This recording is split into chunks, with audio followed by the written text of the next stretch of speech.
Salam sejahtera Malaysia, denyut nadi suara rakyat bergema di channel ini. Jangan lupa tekan butang subscribe, like dan share. Malaysia kita punya, cintai Malaysiaku, kita jaga kita.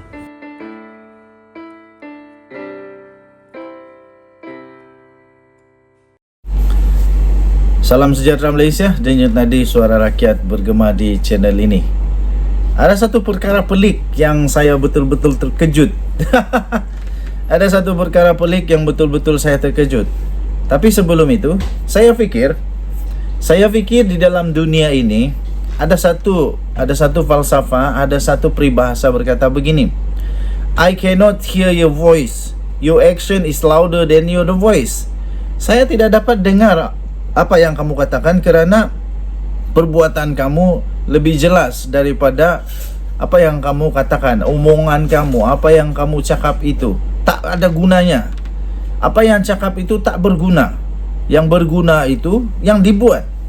Baru-baru ini seorang orang besar politik di Malaysia, Mazhir Ibrahim, iaitu Timbalan Ketua Penerangan Gerakan Tanah Air, telah mengklaim bahawa perkataan Rahma itu berasal daripada idea Mahathir.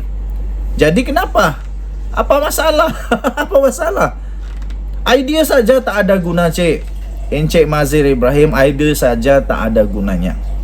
Saya fikir di seluruh dunia ini semua bersetuju bahawa idea itu tak ada guna kalau tak ada tindakan. Bikin apa idea kalau tak ada tindakan? Lepas itu, kalau setakat baru satu kali Mahathir cakap perkataan Rahma, kenapa Rahma itu Mahathir punya? Tak apalah, ambillah, bawalah balik, bagi kepada Mahathir semula perkataan Rahma itu. Aduh, ambil balik, bagi kepada Mahathir. Tapi yang saya herannya, Tuan Mazhir Ibrahim, kenapalah waktu Mahathir jadi Perdana Menteri, dia tak laksanakan konsep Rahma ini? Apa yang dia buat? Apa yang dia laksanakan dengan konsep Rahma ini? Adakah dia laksanakan atau ini hanya cakap saja? Saya fikir rakyat Malaysia tidak suka dengan cakap, tapi lebih suka kepada tindakan. Sehingga kenapa Encik Mazhir Ibrahim ni sehingga kata naratif ini satu kesilapan yang menjolok mata, malah jatuh ke tahap pembohongan intelektual yang melampau dan tidak tahu malu. Nak malu apanya laksanakan benda yang baik. Nak malu apanya laksanakan perkara yang sepatutnya dilaksanakan. Lebih memalukan kalau cakap tapi tak buat. Lebih memalukan kalau janji tapi tak buat. Lebih memalukan jadi Perdana Menteri, sebut tentang Rahma tapi tak buat Rahma pun. Kan bagus, tak apalah, pinjam saja. Pinjam orang punya perkataan, pinjam itu dan laksanakan.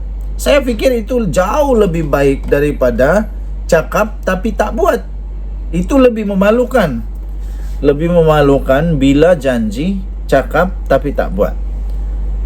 Kata Encik Mazhir Ibrahim ini, beliau berkata Rahma bermula oleh Tun Dr. Mahathir Mohamad. Lebih tepat lagi, gagasan baru ini disebut oleh Mahathir dalam ucapan perasmian tilawah dan hafazan Al-Quran peringkat kebangsaan di Kota Kinabalu pada 16 Februari 2020. Katanya pada kenyataan pada Isnin.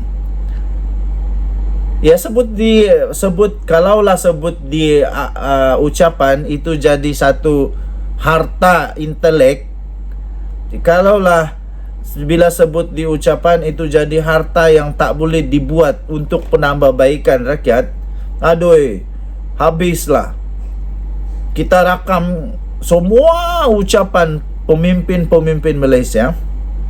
Kita rakam semua ucapan JKK, ketua kampung, pengerusi persatuan-persatuan di Malaysia.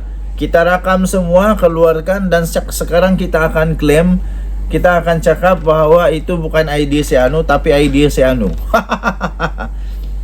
Saya fikir idea itu penting, tapi yang perlaksanaan itu sejuta kali lebih penting.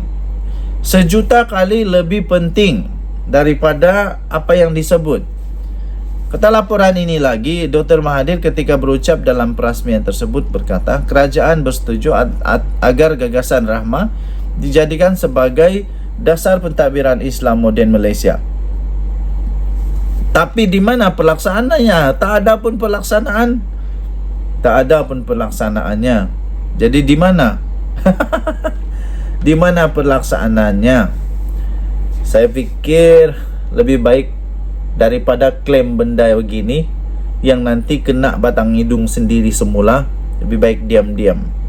Tak ada masalah apa untuk melaksanakan Rahmah yang telah disebut, hanya disebut dalam ucapan. Apa pendapat kamu? Denyut Nadi Suara Rakyat bergema di channel ini. Bye-bye. Salam sejahtera Malaysia, Denyut Nadi Suara Rakyat bergema di channel ini. Tak tahu apa jadi dengan Sanusi. Mungkin dia terlampau banyak makan kuih raya sampai dia lupa perkara yang penting. Mungkin dia terlampau banyak sangat menggelupur sana sini sampai dia lupa perkara yang sudah diingatkan oleh oleh mahkamah, yang sudah dia kalah di mahkamah. Dan yang paling penting, mungkin dia tiada duit untuk bayar kah? Mungkin saja, sebab sampai si Mahfuz Omar yang menang di mahkamah untuk saman fitnah, di mana Sanusi diarahkan oleh mahkamah untuk membayar RM120,000. Sehingga Mahfuz terpaksa mengingatkan Sanusi untuk membayar denda itu, iaitu RM120,000 itu. Pengerusi Pakatan Harapan Negeri Kedah Mahfuz Omar tiba-tiba saja mengingatkan Menteri Besar Kedah, iaitu Datuk Seri Muhammad Sanusi Madnor, supaya membayar ganti rugi sebanyak RM120,000 seperti yang telah diputuskan oleh Mahkamah Rayuan di Putrajaya. Beliau berkata sehingga kini Muhammad Sanusi belum lagi pun melunaskan 1 sen pun tuntutan tersebut, walaupun tempoh pembayaran telah ditetapkan 14 hari daripada proses penghakiman. Menurutnya, sekiranya ahli Dewan Undangan Negeri Adun Jeneri berkenaan mahu menangguhkan pembayaran tersebut, beliau diminta berhubung dengan peguam bagi meneruskan hasrat itu. Beliau ketika itu telah pun meminta tangguh sebab kononnya mahu buat rayuan ke Mahkamah Rayuan.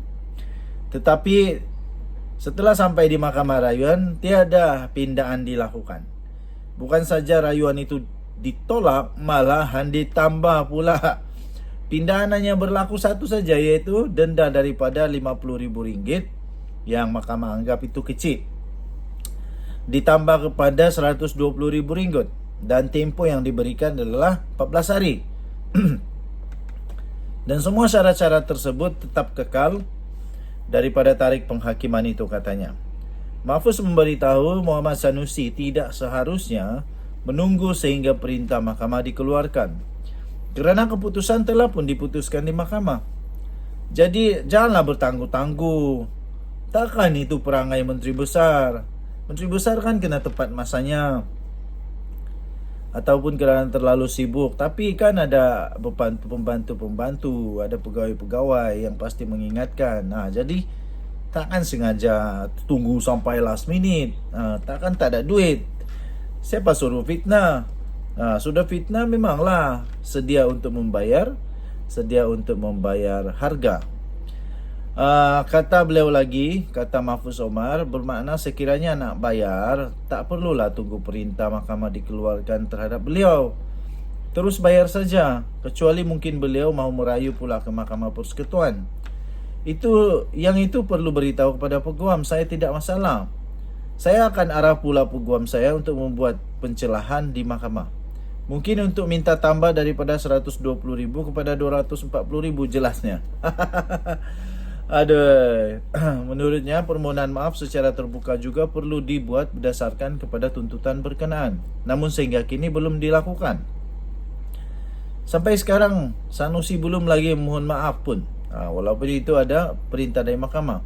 Mahfuz secara berseluruh turut memuat naik rakaman video berhubung perkara tersebut bagi mengingatkan Muhammad Sanusi mengenai ganti rugi yang perlu dibayar di laman Twitter.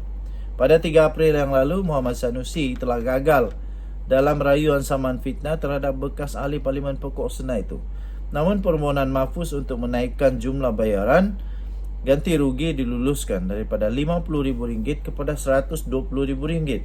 Mahfuz telah memfailkan saman pada 9 Oktober 2019 berdasarkan hantaran yang dibuat oleh Muhammad Sanusi melalui akaun Facebook pada 30 Julai 2019 yang mengaitkan ahli Parlimen Pokok Senai itu dalam isu pemindahan premis judi Toto spot Toto ke kawasan itu.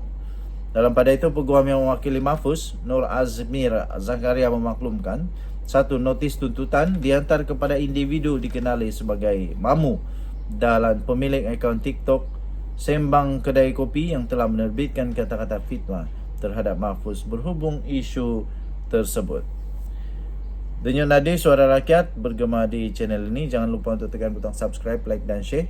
Malaysia kita punya, cintai Malaysia, aku kita jaga kita. Bye-bye.